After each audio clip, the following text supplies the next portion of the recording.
تعالی ہے وَتُوبُوا إِلَى اللَّهِ جَمِيعًا أَيُّهَا الْمُؤْمِنُونَ لَعَلَّكُمْ تُفْلِحُونَ۔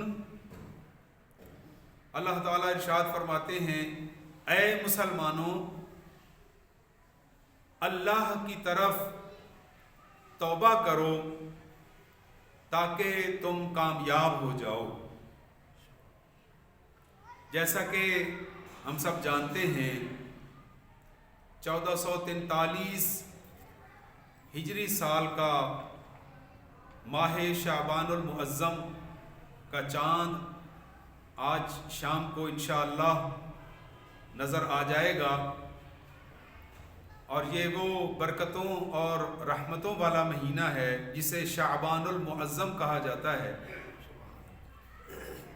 اس مہینے کی نسبت ہمارے پیارے آقا و مولا حضرت محمد مصطفیٰ صلی اللہ علیہ وآلہ وسلم نے اپنی ذات اقدس کی طرف فرمائی کہ شعبان میں محمد کا مہینہ ہے۔ اس سے آپ اندازہ لگائیں کہ یہ ماہ مبارک کتنا عظمتوں اور شان والا ہے، اور اسی ماہ مبارک کی 14 اور 15 تاریخ کی درمیانی رات کو شب برات بھی کہا جاتا ہے۔ انشاءاللہ شب برات کے فضائل اور اس کی برکتیں بھی بیان کی جائیں گی انشاءاللہ بفضلہ تعالی۔ آج شعبان المعظم کی صبح چونکہ پہلی تاریخ ہوگی،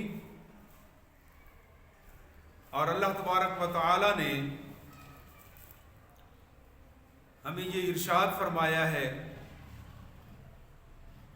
کہ مسلمان اپنی کامیابی اگر چاہتے ہیں تو اللہ کی طرف توبہ کریں۔ لفظ توبہ کا معنی ہے رجوع کرنا، واپس آنا۔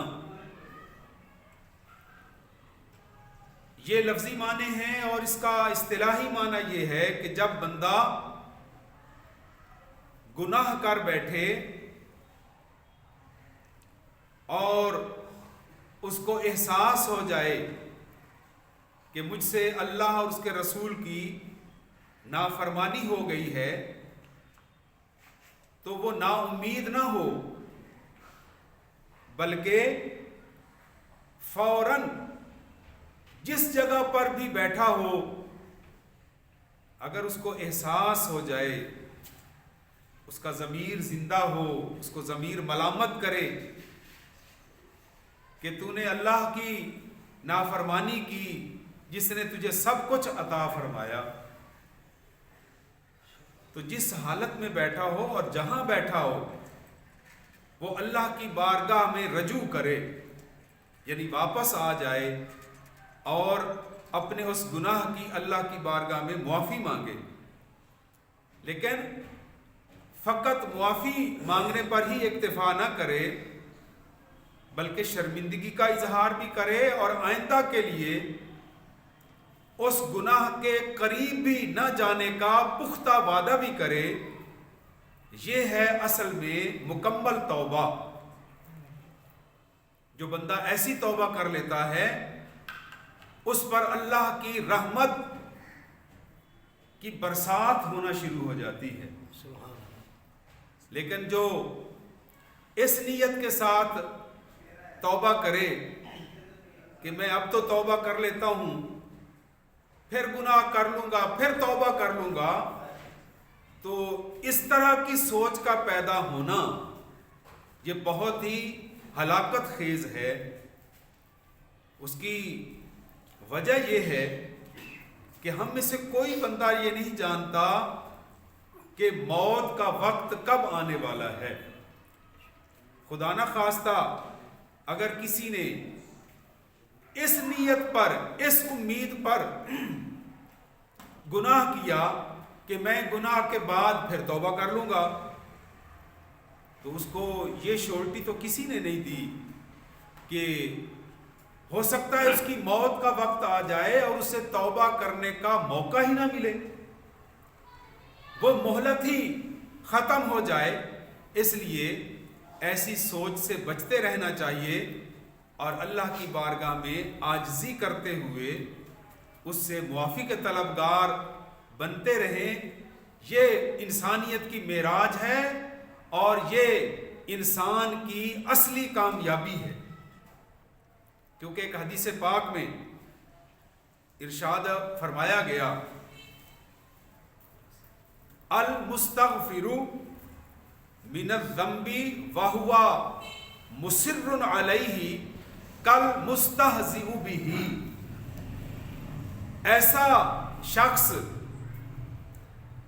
جو توبہ کرے، کسی گناہ سے توبہ کرے اور پھر توبہ کے بعد اسی گناہ کو پھر کرے، کالمستہزئ بہ، تو اس نے تو گویا اللہ کا مذاق اڑایا کہ توبہ کی اور پھر اسی گناہ کو پھر کرنے لگ گیا۔ تو حدیث پاک میں کتنا سخت یہ وارننگ ہے اس شخص کے لیے کہ اس نے گویا یہ توبہ تو نہیں کی، اس نے تو اللہ کی رحمت کا مذاق اڑایا ہے، اور اللہ کا مذاق اڑانا، اللہ کی رحمت کا، اس کی نعمتوں کا مذاق اڑانا، یہ گستاخی اور بے ادبی ہے۔ اور دنیا کے قاعدے اور قانون کے مطابق بھی جو بھی آپ سے عمر میں بڑا ہو، عہدے یا منصب میں بڑا ہو، اگر آپ اس کے سامنے کھڑے ہو کر دانت نکالنے لگ جائیں، اس کو چڑھانے لگ جائیں، اس کی نقلیں اتارنے لگ جائیں، یا اس کے سامنے ہنسنے لگ جائیں، تو عمر میں بڑا ہو یا منصب میں وہ کبھی بھی اس بدتمیزی کو برداشت نہیں کرے گا۔ اگر اس کے پاس طاقت ہے تو وہ آپ کو سزا دے گا، اگر وہ کمزور ہے، سزا نہیں دے سکتا، تو وہ کم از کم آپ کے بڑوں کو جا کر آپ کی شکایت ضرور لگائے گا کہ اپنے بچے کو سمجھائیں یہ میرے ساتھ اس طرح کی مس بیہیو کر رہا ہے، بدتمیزی کر رہا ہے۔ تو دنیا کے قاعدے اور قانون کے مطابق کسی کا مذاق اڑانا کوئی برداشت نہیں کرتا۔ تو حدیث پاک پر پھر غور فرمائیں، نبی پاک علیہ السلام کا ارشاد ہے، المستغفر من الذنب وهو مصر علیہ کالمستہزئ بہ۔ جس نے اللہ کی بارگاہ میں توبہ کی اور پھر اس گناہ کو نہیں چھوڑا، دوبارہ اس گناہ کو کیا، تو اس نے تو اللہ کی رحمت کا مذاق اڑایا۔ اور جو بندہ اس طرح کے رویے اپناتا ہے اس پر اللہ کا غضب نازل ہوتا ہے، اللہ تبارک و تعالیٰ اس پہ ناراض ہو جاتے ہیں اور اس کو عذاب دیا جاتا ہے۔ اور جس پر خدا ناراض ہو جائے، بتائیے دنیا میں اسے اور کہاں پناہ مل سکتی ہے؟ لہذا جب بھی احساس ہو جائے اپنے گناہوں سے توبہ کریں ہم، اور دوبارہ اس گناہ کے قریب بھی نہ جانے کا پختہ وعدہ کریں۔ یہ ہے اصل میں توبۃ نصوح، پکی اور سچی توبہ، اور اللہ تبارک و تعالیٰ کو ایسی توبہ ہی پسند ہے۔ اللہ پاک کو عاجزی بہت پسند ہے۔ نزہۃ المجالس میں یہ موجود ہے کہ ایک دفعہ حضرت موسیٰ کلیم اللہ، یہ حضرت موسیٰ علیہ السلام کا لقب ہے کلیم اللہ، دیگر انبیاء علیہ السلام کو بھی بڑے بڑے خوبصورت اور عالی شان القابات اللہ کی طرف سے عطا کیے گئے۔ مثلا حضرت آدم صفی اللہ، حضرت نوح نجی اللہ، حضرت ابراہیم خلیل اللہ، حضرت اسماعیل ذبیح اللہ، حضرت موسیٰ کلیم اللہ، حضرت عیسیٰ روح اللہ، اور جب باری آئی ہمارے پیارے آقا مولا کی تو محمد الرسول اللہ اور حبیب اللہ کا لقب عطا فرمایا گیا۔ تو نبی اکرم صلی اللہ علیہ وآلہ وسلم کا لقب سارے انبیاء علیہ السلام کے القابات سے زیادہ شان والا ہے. باقی انبیاء علیہ السلام پر بھی ہمارا ایمان ہے، ان پر ایمان رکھنا یہ ہمارے لیے انتہائی ضروری ہے. کسی ایک نبی کا انکار یہ کفر ہے. لیکن نبی پاک علیہ الصلوۃ والسلام حضور ختم الرسل بن کر تشریف لائے، خاتم النبیین کا تاج پہن کر حضور تشریف لائے. نبوت کے دروازے کو ہمیشہ ہمیشہ کے لیے بند کر دیا گیا. اب حضور کے بعد اگر کوئی بدبخت نبی ہونے کا دعویٰ کرے گا تو وہ جھوٹا ہوگا، وہ سچا نہیں ہے، وہ جھوٹا ہے، وہ مرتد ہے. تو نبی پاک علیہ الصلوۃ والسلام کے لقب کو دیکھیے، حبیب اللہ، اللہ کا دوست. تو حضرت موسیٰ کلیم اللہ کو بھی بڑی شان عطا فرمائی گئی. آپ نے ایک دفعہ اللہ کی بارگاہ میں عرض کی، یا رب العالمین. جب آپ کا کوئی گناہگار بندہ آپ کو پکارتا ہے تو آپ اس سے کیسا سلوک فرماتے ہیں؟ آپ کی بارگاہ سے اسے کیا سننے کو ملتا ہے؟ توجہ فرمائیے گا. حضرت موسیٰ علیہ السلام نے جب یہ سوال کیا تو اللہ کی بارگاہ سے یہ ارشاد ہوا، اے میرے پیارے کلیم،